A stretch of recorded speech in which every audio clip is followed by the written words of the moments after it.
നമസ്കാരം, ദിയാസ് കിച്ചൻ ഇരുമലയ്ക്ക് സ്വാഗതം. ഇന്ന് ഞാൻ തയ്യാറാക്കാൻ പോകുന്നത് ഹെൽത്തി ബ്രേക്ക്ഫാസ്റ്റ് റെസിപ്പിയാണ്. എങ്ങനെ തയ്യാറാക്കാമെന്ന് കണ്ടു നോക്കാം.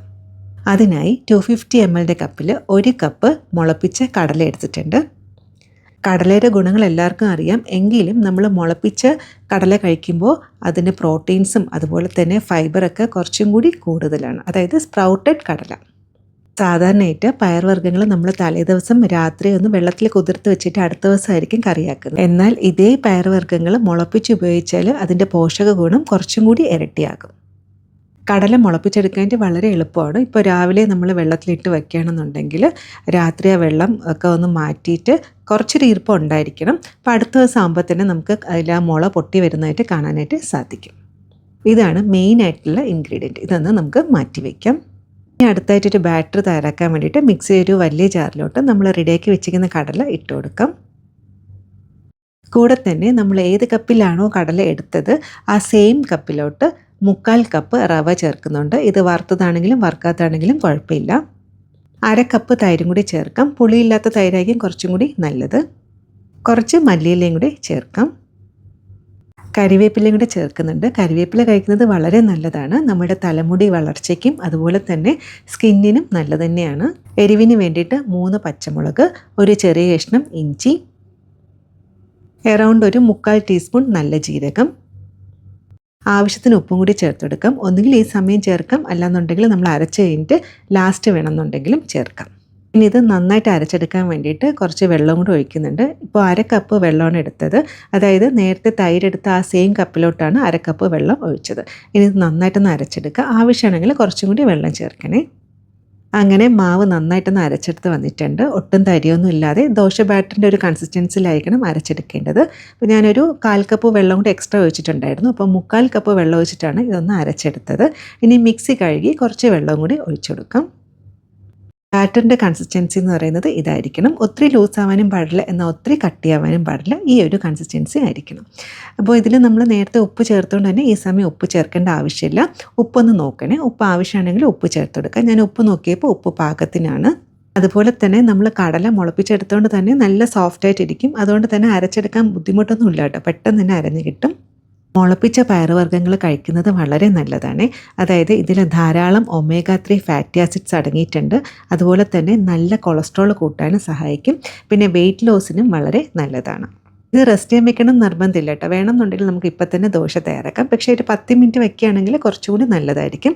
ഈ സമയത്ത് തന്നെ നമുക്ക് അടിപൊളിയായിട്ടുള്ളൊരു ചട്നിയും കൂടി തയ്യാറാക്കാം. ഇന്ന് ഞാൻ തയ്യാറാക്കാൻ പോകുന്നത് പുതിന വെച്ചിട്ടുള്ളൊരു ചട്നിയാണ്. ഇംഗ്ലീഷിൽ മിൻറ്റ് ലീവ്സ് എന്ന് പറയും. പുതിന ഇല കഴിക്കുന്നത് നമ്മുടെ ആരോഗ്യത്തിന് വളരെ നല്ലതാണ്. പ്രത്യേകിച്ച് ദഹനക്കേടിന്, അതായത് ഡൈജസ്റ്റീവ് പ്രോബ്ലം ഒക്കെ ഉണ്ടെന്നുണ്ടെങ്കിൽ പുതിന ഇല പതിവായിട്ട് കഴിക്കുന്നത് വളരെ നല്ലതാണ്. അതുപോലെ തന്നെ നമ്മുടെ രോഗപ്രതിരോധ ശേഷി കൂട്ടാനും സഹായിക്കും. ഇത് കൂടാതെ തന്നെ വേറെയും കുറേ ഗുണങ്ങളുണ്ട്. പക്ഷേ മെയിനായിട്ടുള്ള കാര്യങ്ങൾ മാത്രമേ എടുത്ത് പറയുന്നുള്ളൂ. അപ്പോൾ കൂടുതലായിട്ടും മിൻറ്റ് ലീവ്സ്, അതായത് പുതിന ഇലയാണ് എടുത്തേക്കുന്നത്. അതായത് ഒരു പിടി പുതിന ഇല എടുത്തിട്ടുണ്ട്, കുറച്ച് മല്ലിയില. രണ്ടും കൂടെ ചേരുമ്പോഴാണ് കൂടുതൽ ടേസ്റ്റി ആയിട്ട് ഉണ്ടാവുക. പുതിന ഇലയിൽ ഒത്തിരി മണ്ണൊക്കെ ഉണ്ടാകാനുള്ള ചാൻസസ് ഉണ്ട്. അതുകൊണ്ട് തന്നെ നന്നായിട്ട് കഴുകിയെടുക്കാനായിട്ട് ശ്രദ്ധിക്കണേ. ഇന്ന് നമുക്ക് ചട്നി തയ്യാറാക്കി തുടങ്ങാം. അതിന് വേണ്ടിയിട്ട് ഫ്ലെയിം ഒന്ന് മീഡിയത്തിലാക്കിയതിന് ശേഷം ഒരു പാൻ എടുക്കുക. അതിലോട്ട് കുറച്ച് എണ്ണ ഒഴിച്ചെടുക്കുക. 1 ടീസ്പൂൺ എണ്ണ ഒഴിക്കുന്നുണ്ട്. എണ്ണ നന്നായിട്ട് ചൂടായതിന് ശേഷം ഒരു ചെറിയ സ്പൂണ് ഉഴുന്നുപരിപ്പ്, കൂടെ തന്നെ 5 മുതൽ 6 ചെറിയ ഉള്ളി. ചെറിയ ഉള്ളിക്ക് പകരം സവാള വേണമെങ്കിലും ചേർക്കാം. സവാള ചേർക്കുകയാണെന്നുണ്ടെങ്കിൽ ഒരു പകുതി സവാള ചേർത്താൽ മതിയാവും. അപ്പം ഞാൻ തയ്യാറാക്കുന്ന ഒരു ഹെൽത്തി ബ്രേക്ക്ഫാസ്റ്റ് ആയതുകൊണ്ട് തന്നെ ചെറിയ ഉള്ളി എടുക്കാമെന്ന് വിചാരിച്ചു. ചെറിയ ഉള്ളി നമ്മുടെ ആരോഗ്യത്തിന് വളരെ നല്ലതാണ്. 2 അല്ലി വെളുത്തുള്ളിയും ഒരു ചെറിയ കഷ്ണം ഇഞ്ചിയും കൂടി ചേർത്തെടുക്കാം. ലോ ഫ്ലെയിമിൽ 3-4 മിനിറ്റ് ചെറുതായിട്ടൊന്ന് വഴറ്റിയെടുക്കുക. അതായത് ഉള്ളിയുടെയും അതുപോലെ തന്നെ വെളുത്തുള്ളിയുടെയൊക്കെ പച്ച ചുവ മാറണം. അതായത് കളറൊക്കെ ചെറുതായിട്ടൊന്ന് മാറി വരുന്നവരൊന്ന് വഴറ്റിയെടുക്കാം. ചെറിയുള്ളിയും വെളുത്തുള്ളിയൊക്കെ ചേർത്തിട്ട് ഇപ്പോൾ ഒരു 3 മിനിറ്റ് ആയിട്ടുണ്ട്. ഇനി ഇതിലോട്ട് ഈ ഒരു അളവിൽ വാളൻപുളി ചേർത്തെടുക്കാം. ചെറിയൊരു പുളി കിട്ടാനാണ്. ഒന്നുകിൽ വാളൻപുളി ചേർക്കാം, അല്ലാന്നുണ്ടെങ്കിൽ നല്ല പുളിയുള്ള തൈര് ഉണ്ടെങ്കിൽ കുറച്ച് തൈരും കൂടി ചേർക്കാം. ഏതെങ്കിലും ഒന്ന് എന്തായാലും ചേർക്കണേ. ഉള്ളിയും കൂടി ചേർത്തിട്ട് എല്ലാം കൂടി നന്നായിട്ടൊന്ന് വഴറ്റിയെടുക്കുക. അതായത് ടോട്ടലായിട്ട് ഒരു 5 മുതൽ 6 മിനിറ്റ് നന്നായിട്ടൊന്ന് വഴറ്റിയെടുക്കണം. ഇനി ഇതിലോട്ട് നമ്മൾ നേരത്തെ കഴുകി റെഡിയാക്കി വെച്ചിരിക്കുന്ന പുതിന ഇലയും അതുപോലെ തന്നെ മല്ലിയിലയും കൂടി ചേർത്തെടുക്കാം. 1-2 മിനിറ്റ് നന്നായിട്ടൊന്ന് വഴറ്റിയെടുക്കുക. ചൂടടിക്കുമ്പോൾ തന്നെ ഇലകൾ നന്നായിട്ടൊന്ന് വാടിക്കിട്ടും. അതുപോലെ തന്നെ അതിൻ്റെ ക്വാണ്ടിറ്റി നന്നായിട്ടൊന്ന് കുറയും. ഇതിപ്പോൾ നമുക്ക് വേണമെന്നുണ്ടെങ്കിൽ ഇങ്ങനെ ചെയ്യാതെ തന്നെ ഡയറക്റ്റായിട്ട് നമുക്ക് അരച്ചെടുക്കാം. പക്ഷേ ഇങ്ങനെ ചെയ്യുമ്പോൾ പ്രത്യേക ഒരു ടേസ്റ്റാണ്. അല്ലാന്നുണ്ടെങ്കിൽ ആ ഒരു മിൻറ്റ് ലീവ്സിൻ്റെയൊക്കെ ഒരു കുത്തലുണ്ടാവും. ഇപ്പോൾ ഒരു 5 മുതൽ 6 മിനിറ്റ് ആയിട്ടുണ്ട്. ഇലയൊക്കെ നന്നായിട്ടൊന്ന് വാടി കിട്ടിയിട്ടുണ്ട്. അതുപോലെ തന്നെ ക്വാണ്ടിറ്റി നന്നായിട്ട് കുറഞ്ഞിട്ടുണ്ട്. ഇനി ഇതിലോട്ട് 3 ടേബിൾ സ്പൂൺ നാളികേരം ചേർത്തെടുക്കാം. കൂടെ തന്നെ 2 ടേബിൾ സ്പൂൺ പൊട്ടുകടല.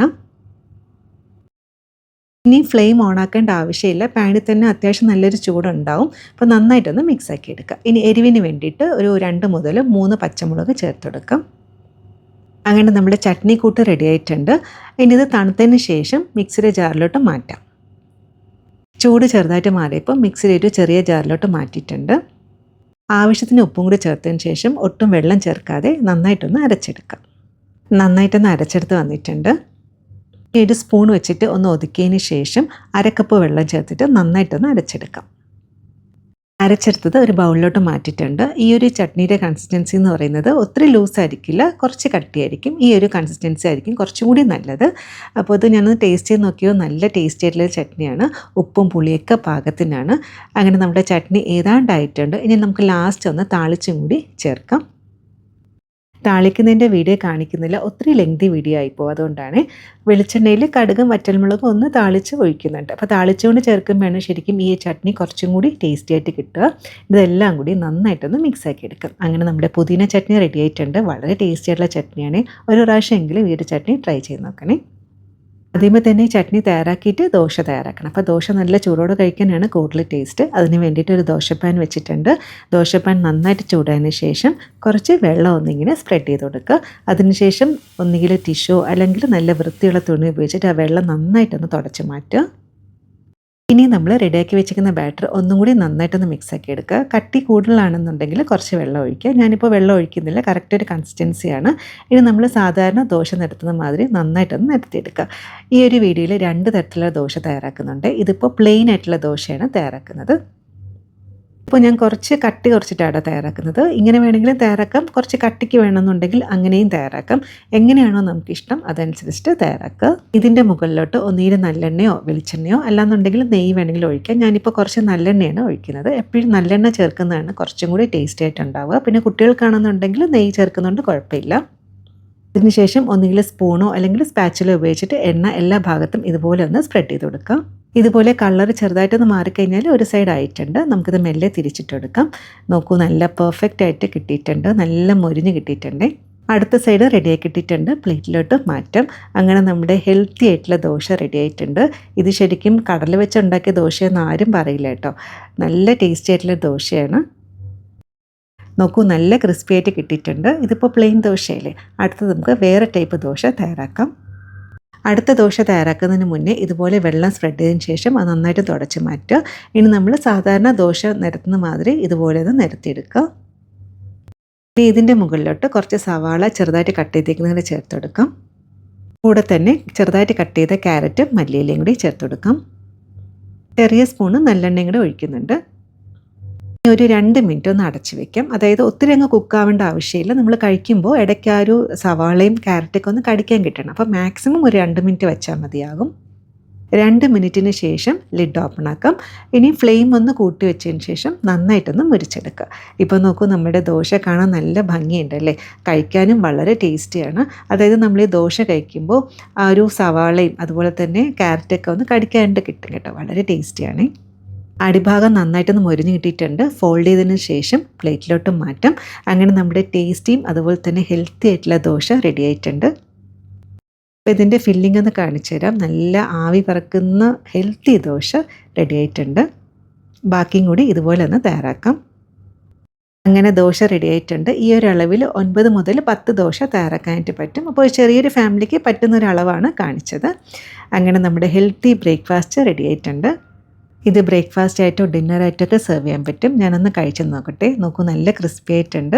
അതുപോലെ തന്നെ ഈ ഒരു ചട്നി അടിപൊളി ടേസ്റ്റ് ആയിട്ടോ. തീർച്ചയായിട്ടും ട്രൈ ചെയ്ത് നോക്കാം. അപ്പോൾ ഇത് കഴിക്കുമ്പോൾ നമ്മൾ ഇടയ്ക്ക് ആ ഒരു സവാളയും ക്യാരറ്റൊക്കെ ഒന്ന് കടിക്കാണ്ട് കിട്ടും. പിന്നെ നമ്മുടെ ചട്നി അടിപൊളിയാണ്. തീർച്ചയായിട്ടും ട്രൈ ചെയ്ത് നോക്കുക. അപ്പോൾ ഇന്നത്തെ ഹെൽത്തി റെസിപ്പി എല്ലാവർക്കും ഇഷ്ടപ്പെട്ടാണെന്ന് വിചാരിക്കുന്നു.